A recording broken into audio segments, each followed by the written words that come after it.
মোহতারাম হাজিরিন, দুঃখের এবং পরিতাপের বিষয় হলো আমরা মুসলমান, আমরা পিতৃসূত্রে মুসলমান। আমার দাদা মুসলমান ছিল, আমার বাবা মুসলমান হয়েছে। আমি আমার বাবার গর্ভ থেকে জন্ম নিয়েছি, আমার বাবার রোজজাত সন্তান আমি মুসলমান। কিন্তু দুঃখের এবং পরিতাপের আফসোসের বিষয় হলো মুসলমান জানে না যে হিজরি সনের কত হিজরি চলতেছে।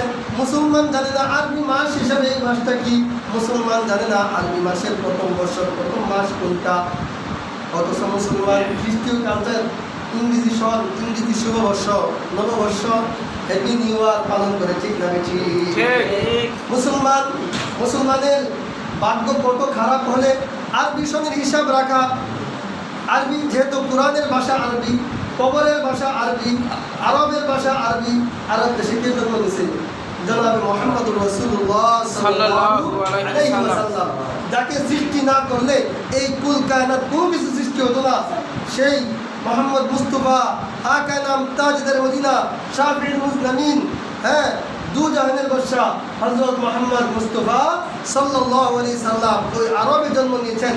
তার ভাষা ছিল আরবি, আরব দেশের ভাষা আরবি, কোরআনের ভাষা আল্লাহর কালাম কোরআন, এই কোরআনের ভাষা আরবি, কবরের ভাষা হবে আরবি। এখন প্রশ্ন হতে পারে, হুজুর আরবি ভাষা কবরে হবে, আমরা তো আরবিতে কথা বলতে পারি না, তাহলে কবরে যায় আমরা কিভাবে সহজে উত্তর দেব? কবরে যায় ফেরেশতাদের সাথে কথা কিভাবে বলবেন?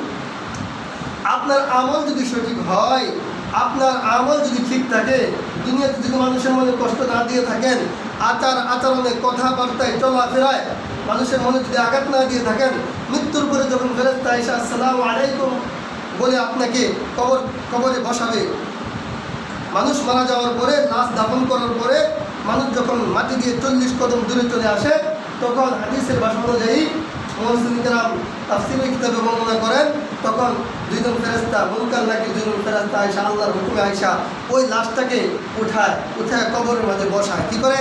বসায়। হুজুর আমি তো, আমার বাবার লাশ তো এই বড়, আমার বাবা ক্যাপ্টেন ছিল, আর্মি অফিসার ছিল, আমার বাবা তো এই 3.5 রাত কবরে বসেনি, কবরে কি করবে? ঠেক লাগবে, মাটিতে মাথায় বেঁচে যাবে না। কবরকে আল্লাহ তাআলা, মুসলিমকে আপনি কবরে রাখলেন, তার আমল যদি ভালো হয়, সে যদি নেক আমল ব্যক্তি হয়, আমলপূর্ণ ব্যক্তি হয়, তার কবরকে আল্লাহ তাআলা প্রশস্ত করে দিবেন। সুবহানাল্লাহ। যতটুকু প্রয়োজন ততটুকু আল্লাহ তাআলা করে দিবেন। তো বসানোর পরে তাকে জিজ্ঞাসা করা হবে, মান রব্বুকা, তোমার রবকে, ওমা দীনুকা, তোমার দিন কি, তোমার ধর্ম কি, ওমান নাবিয়ুকা, নবী করিম সাল্লাল্লাহু আলাইহি সাল্লামকে তার ছবি তার সামনে দৃশ্যমান করা হবে। বলবে এই লোককে, মান হাযার রাজুল, এই লোককে।